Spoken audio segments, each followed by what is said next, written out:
Good morning, students. Welcome to the TSN school. Today we'll start our last chapter, chapter number 2, writing and city life. अब तक इस chapter में हमने पढ़ा था कि शहरी जीवन की शुरुआत मेसोपोटामिया से हुई थी। इसमें ये वाला क्षेत्र मेसोपोटामिया के नाम से जाना जाता है।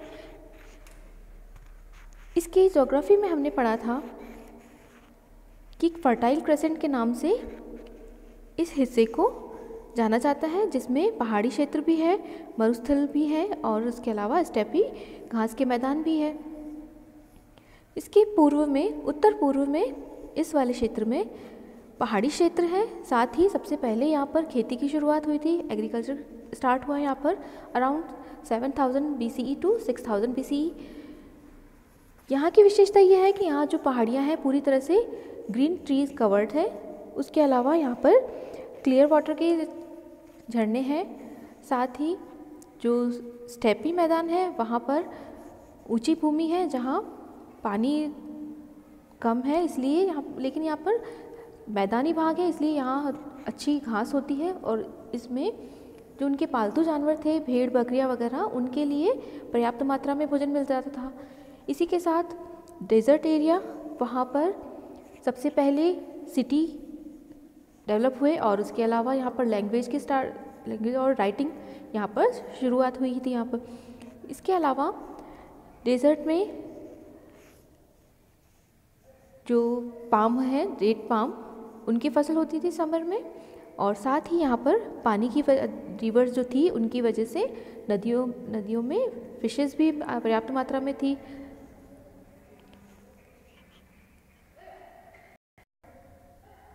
साथ ही टाइग्रिस जो रिवर जो थी उसकी एट्रीब्यूटरीज जो नदियाँ थी उनकी वजह से ईरान की तरफ जाने के लिए अच्छा कम्युनिकेशन उनको मिल जाता था, साधन मिल जाते थे कम्युनिकेशन के लिए।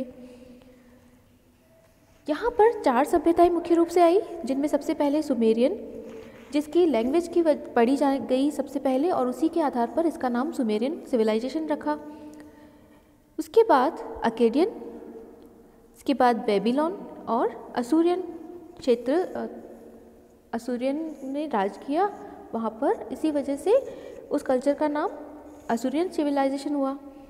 तो इनका टाइमलाइन अगर देखें तो सुमेरियन का टाइम था सबसे पहले 3500 BCE टू 2300 BCE, यानी 35,000 साल पहले से लेकर 23,000 साल पहले तक का समय इनका रहा। उसके बाद अकेडियन, उनका टाइम पीरियड रहा 23,000 BCE टू 1900 BCE, 2300 वर्ष पूर्व से लेकर 1900 ईस्वी पूर्व तक। उसके बाद बेबीलोन, तो बेबीलोनियन रहे थे 1900 ईसा पूर्व से लेकर 1300 BCE यानी ईसा पूर्व तक।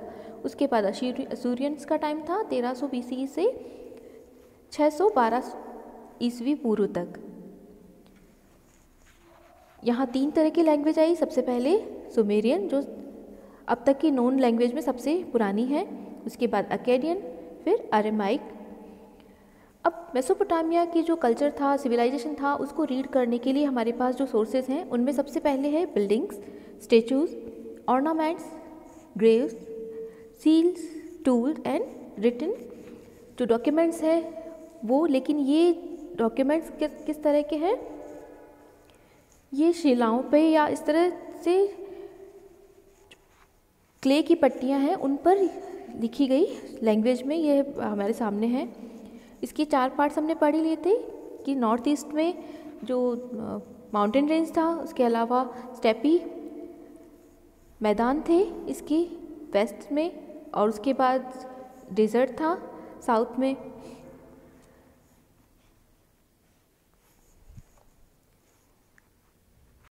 अब हम पढ़ेंगे आगे मेसोपोटामिया का जो सिग्निफिकेशंस ऑफ अर्बनाइजेशन है उसके बारे में हम पढ़ेंगे। The significance of urbanism. But first of all ये देखते हैं कि अर्बनिज्म क्या है। Cities and towns are not just places with large population. City और प्लेसेस या टाउन सिर्फ वे जगह नहीं है जहाँ पर बहुत बड़ी संख्या में पॉपुलेशन होती है, जनसंख्या लोग रहते हैं। It is when an economy develops in spheres other than food production that is become an advantage for people two cluster in town. यानी जब किसी अर्थव्यवस्था में भोजन जो ये खाना है उसके प्रोडक्शन के अलावा अन्य जो दूसरी गतिविधियाँ होती हैं आर्थिक, वो विकसित होने लगती है, तो किसी एक जगह पर जनसंख्या का घनत्व बढ़ जाता है और इसके फलस्वरूप कस्बे या सिटीज़ बनने लगते हैं। Urban economies comprise beside food production, trade, manufacturers and services। तो ऐसी परिस्थिति में लोग सिटीज़ में इकट्ठे होने लगते हैं, कस्बों में इकट्ठे रहने लगते हैं और ये उनके लिए बहुत ही फ़ायदेमंद होता है। और ख़ासकर इनमें जो सिटीज़ की इकोनॉमी है उसमें फूड प्रोडक्शन के अलावा भी ट्रेड यानी व्यापार, मैन्युफैक्चरर्स यानी उत्पादन और तरह तरह की अलग जो सर्विसेज होती है वो भी इसमें बहुत इम्पोर्टेंट रोल प्ले करती है। सिटी पीपल दस cease to be self-sufficient and depend on the producer और services of other people। यानी नगर के लोग आत्मनिर्भर ही नहीं रहते, उन्हें नगर या गांव के अन्य लोगों के द्वारा भी जो अन्य वस्तुएं होती हैं वो दी जाने वाली सेवाओं के लिए उन पर आश्रित होना पड़ता है, दूसरे लोगों पर भी उनको डिपेंड होना पड़ता है। There is continuous interaction among them, और ये लगातार उनके आपसी लेन देन से होता रहता है, लेन देन उनके बीच में चलता है। For instance the carver of a stone seal require bronze tools that he himself cannot make and coloured stones for the seal that he does not know where to get. उदाहरण के लिए अगर हम देखें तो एक जो पत्थर की मुद्राएं बनाने वाला होता है वो पत्थर पर डिज़ाइन बनाने के लिए या उनको कुछ अंकित करने के लिए, कुछ उस पर ट्रेस करने के लिए औजारों का काम में लेता है। और ये औजार होते हैं ब्रॉन्ज के बने हुए यानी कांसे के बने हुए, और उसकी ज़रूरत पड़ती है उसे, और जिसे वह खुद नहीं बना सकता क्योंकि वह सिर्फ इसका स्पेशलाइजेशन जो होता है वो सील बनाने में होता है, न कि टूल्स बनाने में।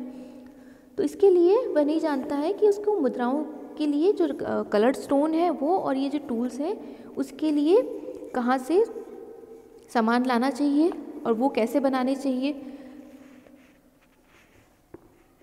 The bronze tool maker does not himself go out to get the metal, copper and tin. Besides, he needs regular supply of charcoal for fuel. The division of labor is a mark of urban life. जिस तरह seal maker की विशेषता या specialisation होता है fine carving में, अच्छी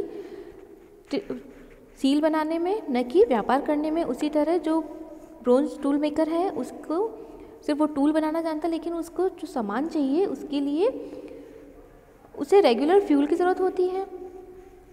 और जो तांबा और रांगे से बनता है कांसा, तो उसके लिए खुद वो बाहर नहीं जाता बल्कि सामान मंगवाता है, और उसकी ज़रूरत की मेटल्स है वो कहाँ से मिलेंगे उसके लिए दूसरों पर डिपेंड रहना पड़ता है। तो इस तरह द डिवीज़न ऑफ लेबर यानी श्रम विभाजन से जो विशेषता होती है वो शहरी जीवन की खासियत होती है। यानी हम सभी लोग एक दूसरे पर डिपेंड होते हैं, जिस चीज़ में हमारी स्पेशलाइजेशन होती है उसके लिए जो हमें औजार चाहिए या उसका रॉ मटेरियल चाहिए उसके लिए हमें दूसरों पर डिपेंड होना पड़ता है। तो यही सबसे बड़ी विशेषता होती है शहरों की श्रम विभाजन। Next, further there must be a special organization in place. इसके अलावा शहरी अर्थव्यवस्था में एक सामाजिक संगठन भी होना ज़रूरी है। Fuel, metal, various stones, would etcetera come from many different places for city manufacturers. तो इसके लिए जो अलग अलग सामान की ज़रूरत होती है, जैसे मेटल यानी धातु, वेरियस स्टोन यानी अलग अलग तरह के पत्थर, वुड लकड़ी आदि ज़रूरी जो अलग अलग चीज़ें हैं वो अलग अलग जगहों से आती है। Thus, organized trade and storage is needed, यानी इनकी संगठित व्यापार और उनको स्टोर करने के लिए, भंडारण करने के लिए उसकी आवश्यकता होती है, भंडारण कर सके ऐसे स्पेस की ज़रूरत होती है।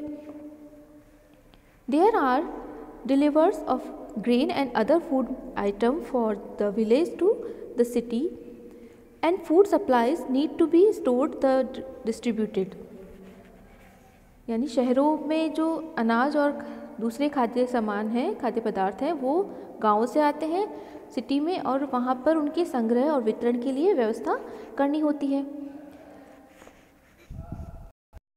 Besides, many different activities have to be coordinated. There must be not only stones but also bronze tools and pot available for sale, seal cutter. Obviously, in such a system, some people give commands and other obey, and urban economies often require to keeping the writing records. तो इसके अलावा भी अनेक तरह के जो activities होती हैं उनमें कोऑर्डिनेशन बिठाना ज़रूरी होता है।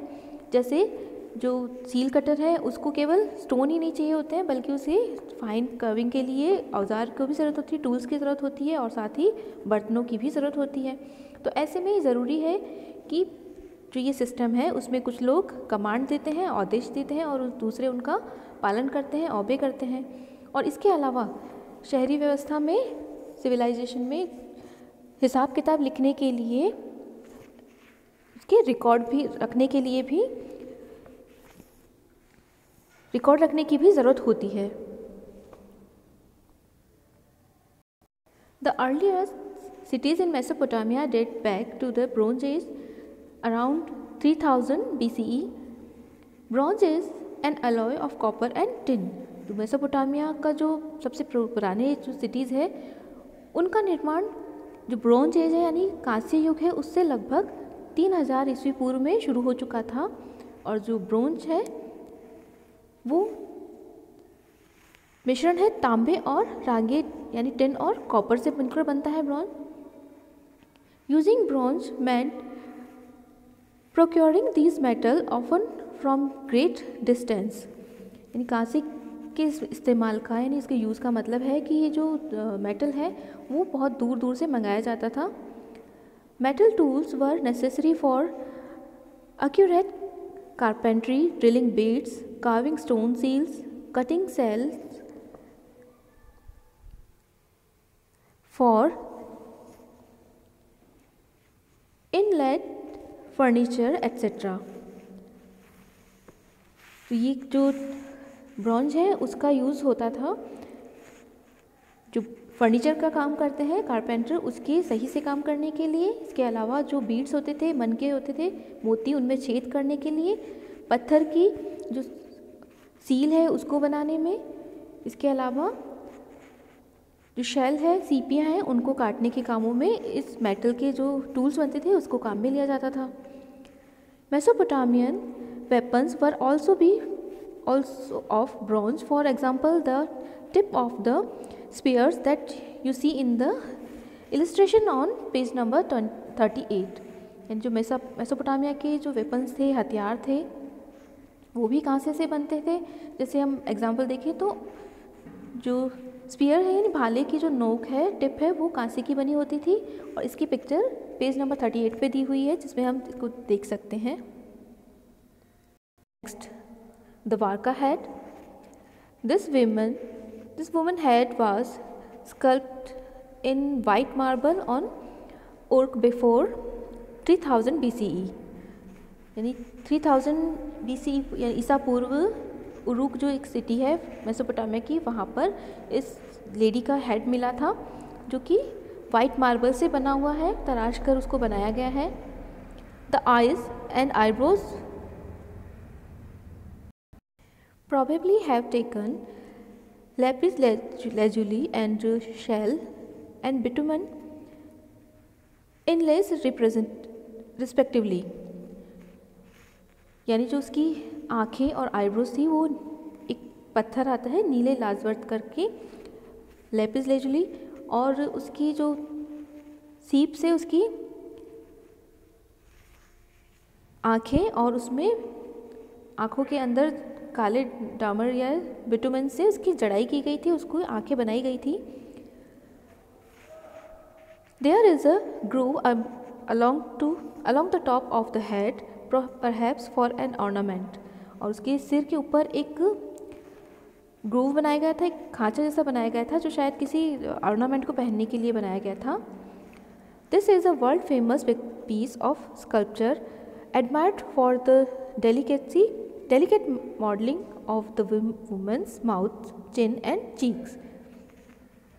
ये जो एक स्कल्पचर मिला है ये मूर्तिकला का बहुत विश्व प्रसिद्ध नमूना है, वर्ल्ड फेमस पीस है। और इसकी जो फेस है, इसका मुंह और इसका जो चिन है और इसकी गालों की वजह से बहुत ही सुंदर तरीके से इसको बनाया गया है, बहुत डेलिकेसी के साथ इसको बनाया गया है। And it was modelled in a hard stone that would have been imported from a distance.